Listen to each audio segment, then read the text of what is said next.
the cat finds Dolly. Who's been frogged. He's been frogified. Dolly, no! And so they're like, who did this to you? And Dolly's like, it was this guy. Just some guy. I mean, how it is. He kind of is just some guy. He's like,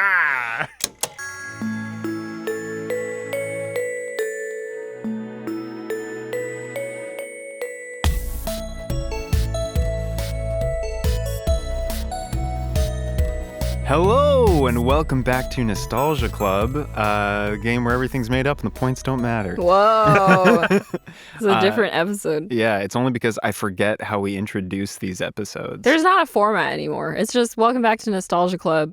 Here are our names, and here's what we're talking about today. Gotcha. Well, my name is Michael. I'm a podcast editor. I'm joined by two other podcast editors. To my left is... Victoria. Whom you just heard. And to my right is... And my name is Jino. I'm a podcast editor. And to my left is... Michael, I'm a podcast... Michael, son of Michael.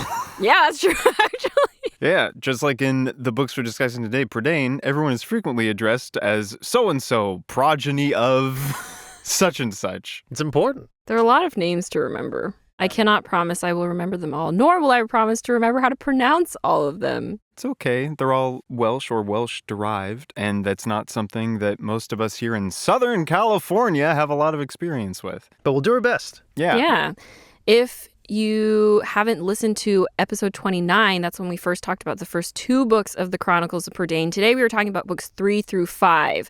So just general spoiler warning. Major spoiler warning. We're going to talk about the entire series, the ending in particular, what happens at the end, what happens to the characters over the course of these books. So if you don't want to know that yet, then turn off the episode. Come back to us. I'm also tempted maybe at some point to talk about details in the sort of like companion set of like short stories, The Foundling and Other Tales from Prydain that Lloyd Alexander wrote.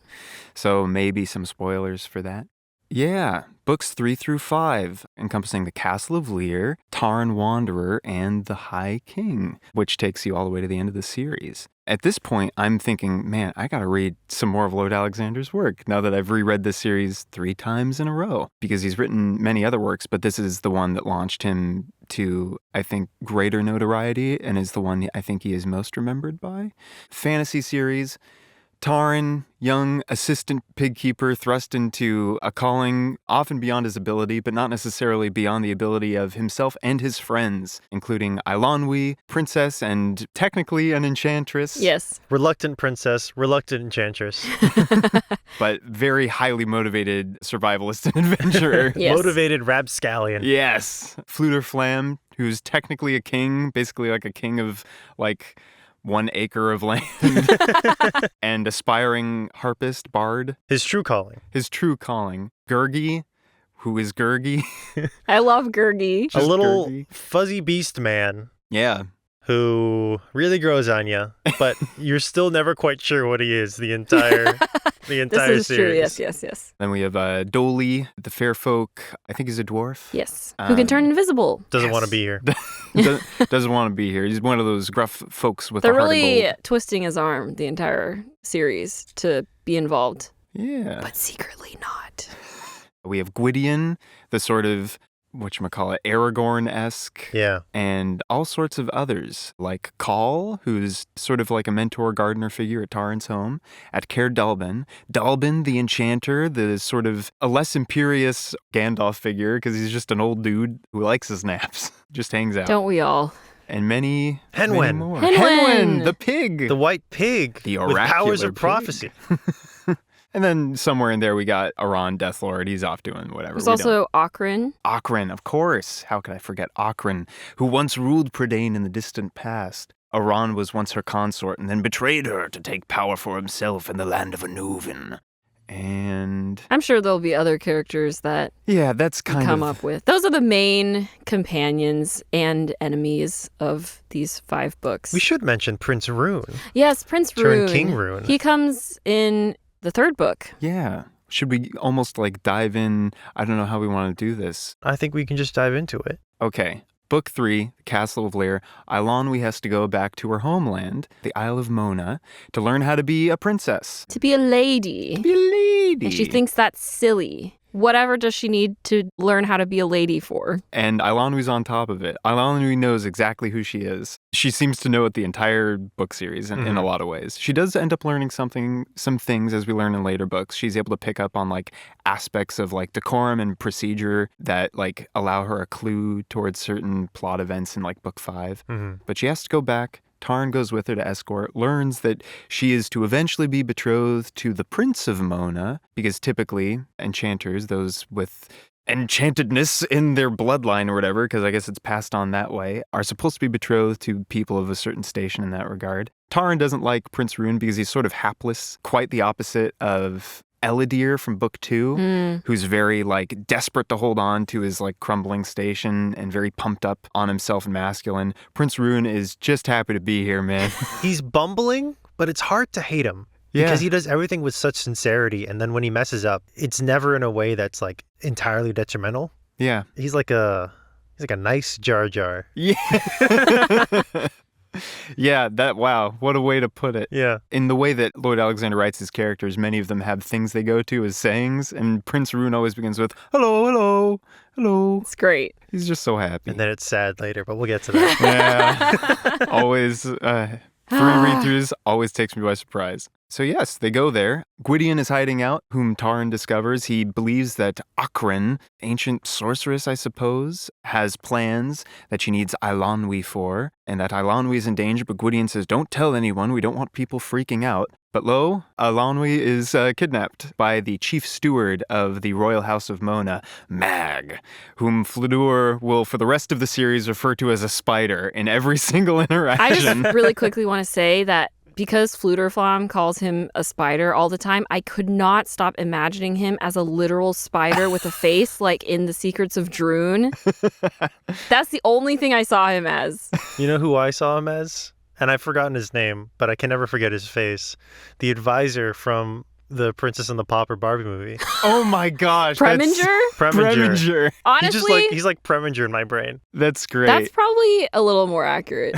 I mean, Mag is very high on himself. Yeah. Once he does his like full heel turn, he's just like, Mag the Magnificent. Yeah. I was promised a kingdom. Where's my kingdom? He falls for that twice, too. Yeah. He's like, Achren promised me kingship of Mona. And Akren's like, I got what I want. Get out of here. And then immediately he goes to the next nearest fascist death lord and is like, I'll do whatever you want. Oh, I get to have the Iron Crown and rule in Uven? Yay! I'll learn nothing. And then he gets like melted or something. Yeah, book 5. Yeah. But anyway, book 3. Book 3, Mag kidnaps Eilonwy, and Taran and Fleur and Prince Gurgi. Rune and Gurgi. Gurgi's always there. Always assume Gurgi is there. Yeah. He's 'Cause there to he's give color awesome. commentary and feed the people. Yeah. He's With got his that wallet of Infinite food. wallet. Yeah, they go off and search for Eilonwy. I mean, all of the Royal House of Mona does, but our band of heroes makes the greatest progress. They encounter an interesting denizen by the name of Glue. Oh, yes. The Who- giant. Yeah, made potions to make himself big. In the process, made a cat super big, and Fleur gets her as like a mount. Which is so cool. It's so good. So great So for rad. Best Fleur. arc of the book. Fleur just now returns to Prydain in later books, riding around on like a giant mountain lion. Yeah. But Yeah. it's a normal cat. But it's just like a cat. Yeah. But the reason why she loves Fleur is because she loves his music Yeah. that he plays. So Fleur did become, I guess, he was always a bard, but he achieved his dream of having someone who's so dedicated to him that she follows him around everywhere. Yeah. A fan. A yeah, fan. a true fan who also is a giant cat and can kill enemies, which is really helpful. Awesome. Super cool of Mr. Lloyd Alexander to get Fleur a mountain lion. Yeah, as he Super deserves. My favorite guy, Flutterflam. They spend a lot of time with Glue for Yeah. some reason. Cool. Glue has Gwystl energy, but I actually would say I kind of hate Glue more than Gwystl. He's just so, like, at least Gwystl manages to be somewhat helpful, even though they have to, like, really pull it out of him. it's true. But Glue, they just drag him around, like, for the entire, like, 5th book. And he doesn't want to be there. They don't want him to be there. He doesn't do anything. Glue's whole thing, regardless of what state he's in, whether he's giant size or very small, his state of being is things were better before and no one is helping me. No one cares about my plight, which is that I am uncomfortable. And because of this, you are all terrible and I deserve lots of money. Yeah. And he has no arc. He never changes. And I think the end of his arc is he goes, well... He gives Taran like one gem. He does. Yeah. He's like, well, Gurgi did do one nice thing for me. And they go, all right, Glue, you can go to Super Heaven. We'll get to Super Heaven. We'll get to Super Heaven in a bit. Oh my gosh. Lord of the Rings. Grey Havens. Yeah. Literally. Anyway, they have to deal with Glue for a while, and then they get rid of him temporarily. Yeah, basically Glue traps them in a cavern where he is also trapped because he started drinking the potions while he was in the caverns and he got too big to escape the cavern, so he's been down there for a long time. And then so when Taran and the companions get there, he's like, you're trapped now, and I'm going to test potions on you so that I can figure out how to make myself small again, even though Taran and the others basically promised him, like, we're going to go to Dalbin and see if he can help you. And he's like, I don't trust you, though. Oh, he says, select one of your number, right? He's like, I would like one human sacrifice, please. Well, he's like, he's keeping them all there, but he's going to choose, like, for the potions, he has to, like, have human blood sacrifice or something. Something like that. Yeah. Yeah. Or not, I guess they're not all human, so just a life. He needs a soul. Yeah. The point of Glue is to motivate Prince Rune into becoming competent. Yeah. Because Prince Rune, the thing I really love about Prince Rune's character is that he knows what he is. And he gets that he is sort of useless, and it really bothers him. Yeah. And so he so desperately either wants to become useful or get out of the way so he's not a problem. And so in the cave, he decides, I'm going to get out of the way so I'm not a problem. But then he realizes that, like, I'm just leaving my friends to die after they've done all this for me. So he comes back, and he has his character arc, and Glue. And yeah, they don't kill Glue. As we covered, Glue gets knocked out thanks to Rune's efforts. Yeah, and then later on they do send Caw the crow back with a potion to turn him small again so he can escape the cavern. Where did Caw come from? Caw is Gwystl's crow. In book 2. In book 2. I totally forgot. Which I was thinking about because I was actually re-listening to our previous Prydain episode, and when we're talking about how useless Gwystl is, I was like, oh yeah, Caw was his crow. And the entire time I was reading books 3 through 5, I was like, honestly, Caw is kind of the MVP. He does a lot of stuff. So I think he's like the polar opposite of Gwystl, where Caw is just aggressively competent. Yeah. He's like, he flies and delivers messages. He's like constantly going all over the place to like tell Taran that Eilonwy is safe or like so-and-so is safe. Recon specialist. Yeah, he does recon. He has his moments of like little pranks that he does. So he's also a source of amusement and comic relief for the series too. He does everything. This bird. I was like, wow. But yeah, I also briefly forgot where they got this bird from. I was just like, this bird is... I actually got him slightly confused with the Gwthaint that Taran saves in book 2. Book 1. Book 1. It's okay. One of those. Yeah. Caw is in book 2, sorry. The Gwthaint is in book 1. For a second, I got them confused in my head where I was like, oh yeah, isn't this like the bird? A Gwthaint's not a bird, but they fly. They're kind of... They're like big birds. Yeah. Yeah. But the Gwthaint does also come back. Yeah. So that was a nice payoff. Anyways. They get to the castle after wilderness hijinks. Yes. Lots of wilderness hijinks. Sort of a beach episode. And Achren's there, and she has basically stolen Eilonwy's memory, enchanted her a bit. Eilonwy doesn't really remember them. Taran's kind of able to get through to her a little bit. There's like a really nice moment where he recalls a scene that we don't see in real time, but Eilonwy's like, I had a dream where I was at this place called Caer Dallben, and I wanted to climb to like the top of like the tallest apple tree, and Taran's like egging her on, like, yes, and I was there. It's just a very nice recollection and adds a little to like the dynamic that they've no doubt had staying like on the same like farm together for a very long time. Doesn't work though. Power of love doesn't quite work in that case. She runs off to Achren, and it's a very like cinematic moment where there's like, because it's this broken down old castle that's like stuck in the middle of the ocean because like the ocean is like swept in on it over time. And so you can almost sort of like picture the tall vaulted crumbling archways looking out to the sea, the drapery of the curtains blowing by, the sunset beyond, Achren with like these long plaited silver locks holding Eilonwy with one long, well manicured hand. And Mag going, yeah. Mag, the chief steward, the spider. Basically, Gwydion's like, Achren, I'll kill you. And Achren's like, yeah, but then if I die, Eilonwy dies because of magic. And Gwydion's like, rats, you got me. What do you want, Achren? Achren's like, I want Eilonwy's magic bauble, which she dropped in the struggle, and now you have. And also Glue's book, which is not actually Glue's book. It's like an ancient book of enchantments from Eilonwy's ancestors. Glue got this book from someone. We'll meet in book 4. Yeah. It looks empty, but then when Eilonwy's bauble blasts onto it, the Minecraft enchantment text appears. Yeah. And it's like, oh, only Eilonwy can read it. And there's a funny interchange in there because Achren wants those spells for evil and has sapped Eilonwy's memory to make her pliable. But we discover in the middle of the book, because Eilonwy drops her bauble, the companions bring it to her at the end. We learn that the only way to make the bauble glow is by like thinking more of others than yourself. Mm-hmm.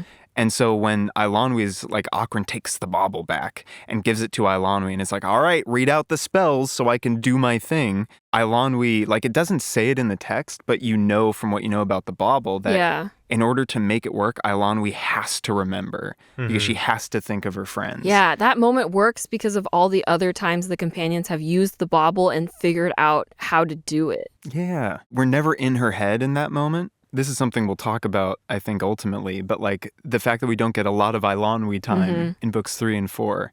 In an adaptation, some future adaptation, which I imagine Disney will end up making some years on to retain the IP, like the movie rights or whatever, it'd be nice to get some more Eilonwy time. Yeah. Because, yeah, she's having this whole mental battle with herself and like, in recalling her friends, is probably able to regain her memory. There's a description of like the voices of like the ghosts of her ancestors of the castle itself, like trying to compel her to put all these spells to use.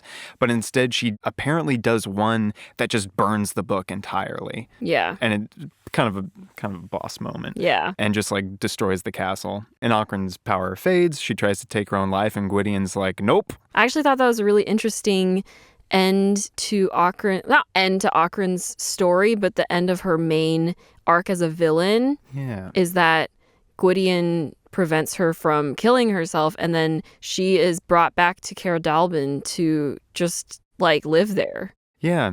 Jino and I were talking about this the other day. Achren ends up choosing to do the things that Eilonwy used to do because Eilonwy throughout book 4 then goes back to Mona to learn all the things. And Achren takes over her work, it says like by her own choice as like scullery stuff and doesn't really talk to anyone. But she also doesn't like, I see the error of my ways now. She's just harboring a bunch of hate for the people that betrayed her. She's just a little ball of rage. Yeah.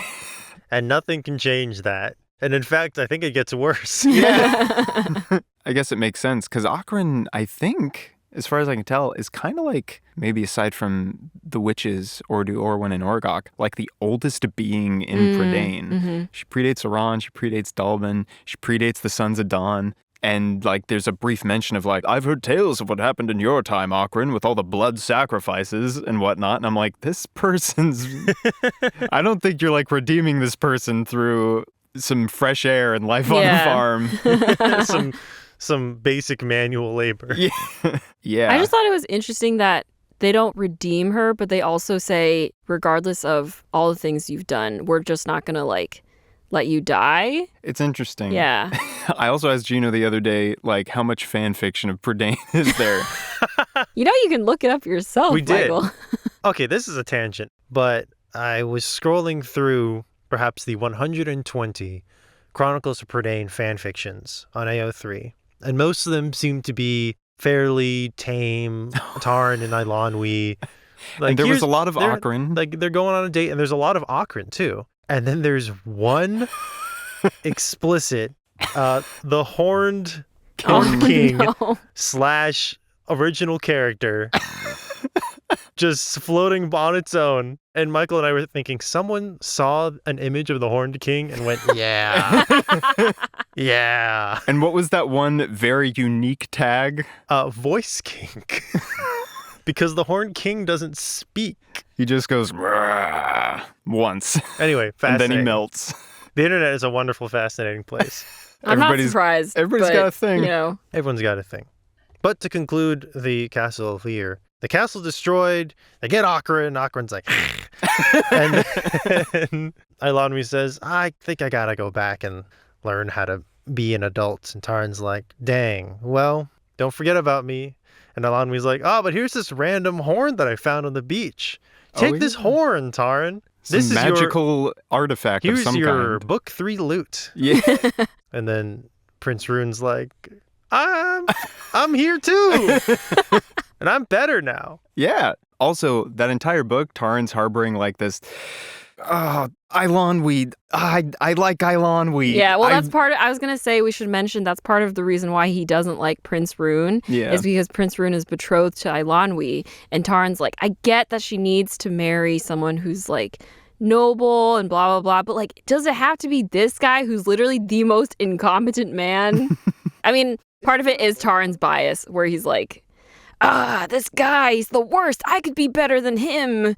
He has noble birth and I was not born noble, but he has all the things that I want. It's another interesting, I keep coming back to this, yeah. the journey through masculinity. Book 2, Taran goes up against a guy who's like, I gotta prove my masculinity to the world. Book 3, he goes up against what some in today's age would call a beta male. Oh, God. And Taran kind of has that opinion as well, and then he has to unlearn it. Yeah. Prince Rune is just happy being who he is, at least outwardly. And Taran can't stand that. So he gets to work through another aspect of toxic masculinity in that book as well. Also, I just had a thought, Jino, intrusive thought. When you did Achren goes, I was like, Achren, whenever she was younger, she was definitely the kind of kid that hissed at people. Distinctly like, eat your vegetables. Yeah. Yeah. Back like 10,000 years ago, however old she is. Yeah. Major hiss kid energy. I don't know if that's a thing. Like grow your nails out long and then sharpen them on the sides of the table energy. Oh my gosh. Did someone you know do that? I've known people, yeah. Okay, that's very... I mean, like in elementary school, you have like the kids are like, I'm a cat, and then they sharpen I did their have nails. friends who really liked to grow out their nails so that they could make them very sharp and pointy. And I never understood that. Well, I suppose there's a difference between like the aesthetic of it versus like, I like the idea that I can cut someone. In the politics of an elementary grade school classroom, you need all the leverage you can get. And sometimes that's, I can physically wound you with my nails. That's true. Wow. The implicit threat of solid nail scratches. Anyways, where Taran Wanderer. Taran Wanderer. Book 4, also known as Taran Learns It's Okay to Be Working Class. Taran really, really wants to know who his parentage is. He hopes that he has come from a noble lineage so that he can marry Eilonwy. And I think that that's almost like, I have my own little theory, because at the end of book 3, Eilonwy basically tells him, like, Taran's like, and I know that everyone plans for you to wed Prince Rune, and I just, I want you to know that I understand. And Eilonwy's like, what are you talking about? You think I'm just going to, like, go along with whatever they're like, no, she's like, man. Bold of you to assume I'm just going to marry whoever I'm supposedly betrothed to. Yeah. Whatever, dude. And Taran's like, I have a chance. Yeah. I need this. I think doesn't Prince Rune also say something about how he would, like, not force Eilonwy to marry him either? I think so. I think he has that conversation with Taran. Important for our understanding of Rune. He gets really into civil engineering. We find out. Yeah. That's his, like, new thing. Making a seawall. Yeah. Poorly, but he's doing his best. Yeah. So Taran's like, Dalbin, who am I? And Dalbin's like, man, you don't need that. And Taran's like, please! Dalbin's like, all right, just go, like, walk around and maybe you'll figure it out. And Taran's like, awesome. And so he sets out and he has a bunch of hijinks. Yeah. He meets a bunch of folks and each one has a certain flaw and he learns about that flaw both within them and within himself. I was going to say, like, Taran Wanderer is just, like you said, Michael, all the examples of toxic masculinity that are out there. Yeah. But particularly, like, I found that most of the men in power that he encountered were usually like more corrupt, and then there were a lot more like common folk, like farmers and potters, who taught him a lot better lessons about the world. Yeah. But importantly, the book is structured where he meets the men in power first. Yeah. And he learns about their follies. And then he meets who he thinks is his father. And he has to overcome the folly in himself. And only then is he able to accept the lessons of the working people. Yeah. And become Taran Wanderer, uniter of clans. And also okay with being a guy. Yeah. J.J. Abrams could never do this. Quaking in his leather boots, J.J. Abrams. I don't know what he wears on his feet. Yeah. No, it's great. And we get a return of the witches at the top of book 4. Yes, because first when Dalbin is like, just go out and find something. So Taran's like, well, the witches, they know everything. they know things. So he goes to them and Gurgi's like, no, we can't go see them. They're going to turn us into frogs. It's really funny. And then they not go. wrong. Yeah, he's not wrong because they were like, Frogs know exactly who they are. honestly, so relatable. Again, another, I think we talked about this last time, crazy segue, like dovetailing of modern, like, meme/TikTok culture Yeah. of like, I wish I was a frog on a lily pad. Yeah. And the witches are like, we could just make you a frog on a lily pad. Yeah. We've done it before, and they seem The witches pretty are happy. basically like, you don't need to find out who you are. We will tell you who you are by turning you into a creature of our choosing. So then eventually they get away from the witches. The witches say that there is a mirror Yeah. in the mountains, far, far, far away in a land where there are no kings and the people just work for themselves. They're democratic or something. Crazy. Maybe even communist. Whoa! And The they free just commotes. their only allegiance is to High King Math, and that's only in like times of war and whatnot. Yeah. Otherwise, the people work for the people and distribute the means of production equally amongst them. There's some interesting language in there, which for the 1960s, Yeah. when these books were written. And Taran's like, I gotta get this mirror. And then he runs into, he gets his horse stolen By one of the lords. by evil Rohan. Evil Rowan. And they're like, we're big men who must be able to tame any animal and will lie about the great feats we've done to acquire these animals instead of the truth, which is we beat up a kid and this old farmer man Yeah. and stole their very nice horses. And Taran is able to manipulate their need to be powerful and seem powerful and manly and braggadocious, whatever, and he's able to manipulate them into giving up the horses peacefully. And it's interesting because he doesn't explicitly trick them. He's able to figure out how to allow them to preserve their egos and get them to willingly release the horses. Yeah, he's basically like, oh, well, I mean, you wouldn't want to ride a horse that an assistant pig keeper uses. Like, Yeah. I feel like that's beneath your station. And they're like, oh, well, yeah, Gross. right. Gross. Get it away from me. And like, oh, your men didn't lie when they said that they took this horse from like a giant. Like, the sun was setting and my companion's arms are very hairy. Because look at him.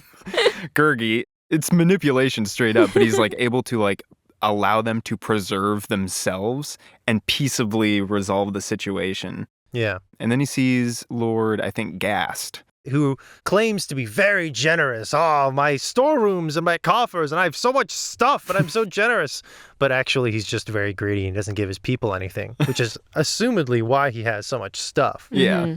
And these two lords come into warfare because one of them claims to have stolen the cow of the other one, although the original owner of the cow is completely up for debate. Lost to time. Lost to Yeah, it's time. just like they've just been like passing this cow back and forth for so long that no one even actually knows who it It's belongs like the to. Canyon episode in Last Airbender. Yeah. And in the midst of this is an old farmer and his wife whose livelihood has been destroyed by these two feuding lords, and Taran sees like the effects of poor leadership on the people who are just trying to make a living for themselves. And then he goes to High King Math. Or He goes to No. King Smoit. Smoit. Who I love. He gives me like Stoic the Vast energy, but if Yeah. Stoic the Vast was less serious. Smoit is so lovable, especially in like the 5th book, when like his rallying cry is literally, a Smoit! A Smoit! And he's like, I don't need a weapon. I'll get my hands on that man with my bare hands and I'll wring him piece by piece. And his catchphrase is, my beard and belly. Yeah. It's always like, my body part and body part. And he's like so like hopped up on himself that when Taran's like, what are you going to do about these two lords that are about to go to war? Smoit's like, I'll just throw them in my dungeon again. again, And like Taran I've done learns 100 times. An important lesson that if you want to rehabilitate people and make society better, you can't just lock them up and hope it works. Yep. Yeah, and Smoit doesn't listen to him and almost plunges over does plunge over a waterfall because he's trying to romp across the countryside. Looney Tunes-esque. Taran saves him, and Smoit's like, "Oh, I'll give you anything you ask, boy." And Taran's like, "Let me mediate Gorion and Gast," and is able to like do a proper mediation and resolve the conflict. The punishment is community service. Yeah, literally. Yeah. It's like, you're going to repair this farmer's field that you tromped all over. Yeah, and then he's going to get the cow that you guys are fighting over. And then when she gives birth to calves, You get the calves. you get the calves, yeah. And Taran frequently in this book gets offered ways out of his quest. Like, Smoit sees how good he is at what he's doing and is like, "Listen, I don't have a son or an heir or anything. You're looking for your parents? I'll be your parent. I'll adopt you. You get to be king of my realm after I'm gone." Yeah. And Taran's like, "Oh my gosh." But like, that would solve his problem, which is then he would technically be a noble and he could marry Eilonwy. It kind of ties back into my like thoughts about this book, where it starts out, even though Eilonwy tells him at the end of book 3, like, "I don't care, like, I'm going to decide who I marry." Taran sort of, I think, begins this book man versus self style, going, "I'm doing this so I can prove myself to Eilonwy." But by the end of the book, and over time, he realizes, I'm doing this just because it's for me. I have to prove myself to myself. Which is why I think when Smoit offers him that, he's not immediately like, "You got it, I'll be your son." He's like, "I don't think I could live with myself, let alone Eilonwy approve of me just giving up my quest right now." He gets so many offers. Offered to stay in the farm, offered to stay with his fake dad, offered to stay and become a king, offered to become a frog, offered to become a frog but from a different guy. Speaking of that guy. Well, they find Dolly. Well, actually, Ka finds... No, wait. The cat, Leanne finds... The cat. The cat finds Dolly. Who's been frogged. He's been frogified. Dolly, no! And so they're like, "Who did this to you?" And Dolly's like, "It was this guy." Just some guy. I mean, how it is. He kind of is just some guy. He's like, He's kind of like a D&D style lich. Yeah. Which I think there's other examples of such a like being in mythology predating this. I was like trying to look up, like, are there other examples? Like, where did the D&D lich sort of come from? And I don't think it's like specifically jotted down. But like this guy who used to be a dude, but then like magically put his life, as he put it, in a finger bone. He cut off his own finger, and then he hid that finger bone in a tree, and he hid that tree in a forest. And he hid himself a little deeper in that forest. But strangely didn't hide the finger bone in his hovel. He hid it kind of outside the hovel. Not the smartest guy. He's doing his best. But Dolly's like, "There's somebody causing trouble for the fair folk. People aren't supposed to be able to enchant the fair folk. But this guy is." Yeah. And we learn that he has this silver crescent medallion, this magical thing that used to belong to Eilonwy's mother, Angarad. Angarad, we learn, was like looking for refuge. With baby Eilonwy. With baby Eilonwy. Oh, no, sorry. She's looking for Eilonwy because Eilonwy's been kidnapped. This is when it's revealed that Achren kidnapped Eilonwy as a baby and then like gave her this whole ruse of like, "Oh, your family sent you to stay with me." Yeah. In truth, her mom was searching for her, but then died in the middle of the forest. Because Morda, this like lich sorcerer enchanter guy, they use the term enchanter mostly. I suppose I'll stick with that. He hates humans. He hates you. I renounce my humanity. Is that a line in an anime? Probably. Probably, yeah. Whatever. He's watched too many anime. Morda needs therapy. Yeah, he's been online a little too much. Yeah.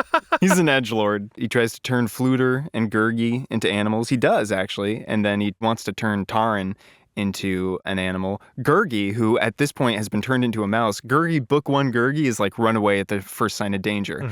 After Morda turns him into a mouse, Gurgi immediately runs over to Taran and starts chewing through his bonds. This made me love Gurgi even more. I was like, "Gurgi, you absolute genius." MVP. Like, Fluter gets turned into a rabbit. He's like put into a basket by Morda, and then Gurgi gets turned into a mouse and Taran's like, I saw Gurgi run away. So you're like, okay, like, yeah, I would also run away if I got turned into a mouse. And then Taran's like, oh, wait, he's like trying to chew through my ropes so that I can get free. So then Taran's like, okay, all I have to do is just talk until Gurgi can free me. It's really great. Love Gurgi. Love Gurgi. Big Gurgi fan over here. Number 1 Gurgi fan club. Yeah. All my homies love Gurgi. They defeat Morda. It's like a number of chapters we spend on this. It's basically Taran gets free and stabs him. Morda's like, haha.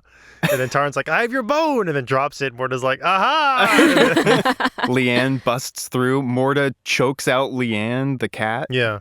How do they break the bone? Taran's able to like grab it while Morda's busy with Leanne. I think it's like Morda and Taran are like when you pull a wishbone and you're just like fighting over it with someone, and because they're both pulling, it starts to snap. And then It's something about like only Morda's strength can break the bone. That's like right. Taran on his Oh, own yes, can't yes. break it. Yeah, Morda's whole thing is like, I told you I don't have my life in my body, therefore I'm strong as death. yeah. I love that like soft magic kind of Yeah. vibe. And yeah, so they beat Morda. And then Taran, who has this medallion now, we learned that this was something the fair folk would give to the enchantresses of Mona as like wedding gifts or whatever. And he gives it back to Dolly. He's like, this isn't mine to keep or bestow. This is mine to return. Like, this belongs to the fair folk. And Dolly's like, whoa, thanks. That was real cool of you. Like, nobody ever does this for us anymore. And then he tells Taran about the function of the horn he got at the end of book 3, which is that it's got like 1 charge left in it where he can like play a set of notes and then the nearest group of fair folk will come to his aid. Then we meet one of my favorite antagonists, Dorath, who's the leader of this mercenary band. Just the worst. Just the worst. And the way he's described the weird sort of like games he'll play through his wits and dialogue, it's a combination of like coercion and outsmarting. It's mostly coercion. It's mostly like threat of force because, you know, our companions come up on this troop of like basically like hill bandits and mercenaries led by this guy, Dorath, who's introduced in a way that's very compelling where he's just flipping a knife and catching it on both ends, which already you're kind of like, okay, dangerous sort. And he does this thing where he's sort of implying like, oh, you're headed to this place, this like Mirror of Lunette. You know, he believes that the companions are headed to treasure and he won't believe otherwise. Yeah, he's like, what are you searching for? And Taran's like, I'm just trying to find out who my parents are. He's like, no, you're not. You're not coming all this way just to find out who your parents are. That's silly. You must be after treasure. So he keeps being like, we'll escort you to the lake. For only a little bit of treasure. And Taran's like, we're not looking for treasure. We have no treasure to give you. And he's like, but how can you look down on our hospitality like this? Yeah. Now you have to repay us. It's like you shared our protection through the night. You ate of our Which, by the way, foods. he like forced them to stay there overnight. Oh, yeah. Yeah. He's doing great character because it's such a like very accessible, like there's a lot of like very magical evil Yeah. in this book. And he's just like a real jerk. It's like a mafia racket. Yeah. There's only like 4 or 5 of them, and they can't take his entire army and leave. Oh, yeah. So Taran challenges him to single combat or something like that. Yeah. And then, of course, Dorath cheats with a knife. and he steals Taran's sword, the one that Dalbin gave him. Yeah. Taran has a ton of nostalgia. Hey. For this sword. It's really sentimental for him. And it's also a really nice sword. But in the end, he says to his companions, like, I gave up the sword because at the end of the day, it's just a hunk of metal. Yeah. And that's nothing compared to our lives. Yeah. And I'm not going to, like, risk everything for nostalgia. Club.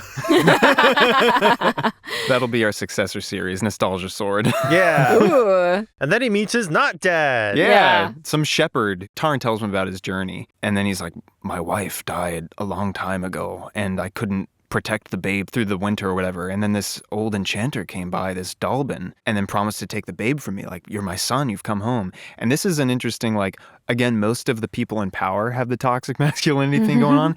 But this guy, this shepherd, even though he's like very likable and he like really takes a shine to Taran and really cares about him, he still is like, back in the day, a bunch of us fought against this lord who wanted control of our land and we beat him. Eventually, however, the land went fallow and people started moving away. But I didn't want to because I fought for this land and I won it. And I got married and we had a kid. And it was really hard. And my wife wanted us to move to more hospitable land because it's really hard here. Yeah. But I didn't want it because I won this land. And then my wife died. And then I lost my kid. And now I'm just alone with a bunch of sheep. And so Taran comes back and he acts like, you're my son. And we're led to believe that he is, in fact. And Taran's like, shit. Yeah, Taran basically feels obligated after hearing this shepherd's story where he's like, yeah, I don't think I'm going to make it through another winter. And Taran's like, well, now I have to stay and like help you like rebuild your home and like farm the land and like tend to the sheep, all of these things. But Taran can't help but hate him. Yeah, Taran does it out of obligation, and so he resents his supposed father. It's a fascinating chapter. Yeah. It's really interesting hearing Taran's like internal perspective because he's just like every day feels like he's trapped, and then he feels bad for feeling that way because he's like, this is the father that I came searching for, but now I hate him and I just feel so stuck. Yeah, he's like, I can admire like the man in a lot of ways, but I hate his relationship to me. And like that builds throughout like the whole chapter. Months. They stay there for like a long time. Yeah. Yeah. You can understand Taran's position, but at the same time you recognize, like, in the same way that Taran does, the dislikability of his disposition. He hates that he's related to this guy, and he hates the fact that, I'm lowborn, and it's like a really bad headspace that he's in. Mm-hmm. And then, like, a super fascinating thing happens where, like, during a bad storm, his fake dad, the shepherd, like, basically falls partway down, like, the mountainside and, like, breaks his leg or whatever. And there's a moment where Taran's standing at the top of that ledge, and intrusive thought style, all he can think of is Caer Dallben and Eilonwy and Fflewddur and, like, the life he left behind. And he's like, I'm free. Yeah, he's like, surely there's nothing that can save him. This is it. And then, like, after all those thoughts build, he literally just, like, Zuko at the top of the mountain shouting into the rain. He's just like, what kind of man am I? And he, like, races down the hill, and you're like, oh, my gosh, my heart. That's when he's like, I have to help you. And he's like, I'm done for. And he's like, no, you're my father, and I will help you. And he's like, I lied to you. I lied. I'm not your father. And still, Taran tries to save him. Yeah, he's telling him, go, get out of here. I lied to you. You're not related to me at all. You owe me nothing. And then Taran just whips out that horn. And every time, like, I forget that this is what happens in the book. And every time it, like, chokes me up because I'm like, this is, like, the big turning point of this book when, like, all the ego and everything slips from Taran. And he's just, like, doing a good thing because it's just, at this point, pure impulse. Yeah. The way it's described, too, how, like, the notes of the horn echo through the wind and it sounds like they're rebounding across the whole valley. And it's like he was saving it for something really important. He only gets one chance to use it. And then he's like, this is it. But then the horrible, sad thing is the fair folk save them, but unfortunately, the shepherd still passes away. Yeah. And Taran doesn't even get to really say goodbye because Taran basically spends the next 2 weeks like in a coma, like half coma, like fever dreams, like because he's also like pretty injured and whatnot. And sweet Gurgi nurses him back to health. Yeah, after that, Taran decides... He becomes the wanderer. He's like, well, I still don't know who I am, but I don't want to find it in the mirror anymore. I'm just going to wander around, get to know a bunch of people. He meets a potter. He meets a smith. And a weaver. And he learns their 3 trades. And he gets good at them. He's good at smithing. Yeah. He's good at weaving, but he's like, this isn't my thing. And then he meets the potter and he's like, this is my thing. I'll be an artist. And then he turns out to be really bad at being a potter. And he's like, no!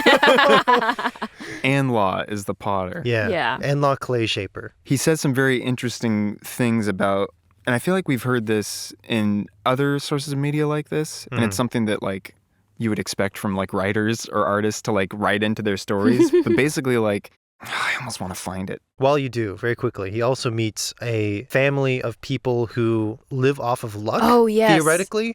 Really, it's just that they're very, very smart and they know how to use their environment. But it's a small family who just set out nets in the river and wander the forest and just collect like, oh, things. yes, luck has brought us mushrooms today. Stuff like that. Yeah. And they're just like really good at living. Yeah. In this part of the world. Life is not about luck. It's about what you make of what's given to you. Mm-hmm. Yeah. Because everyone he goes to has a different, like, outlook. Yeah. Lonio is like, life is a matter of luck, but you have to cast your net wide. And then the smith is like, life is a forge and it beats you into shape and such and such. And the weaver's like, life is like a loom and the days all blend together. And I love this, like, there's no one answer. Everyone's got their own kind of outlook. This was my favorite part of the 4th book for sure. It's so nice. It's so And I slice think of life. it's also just like a relatable experience of trying to figure out who you are and like what you're meant to do.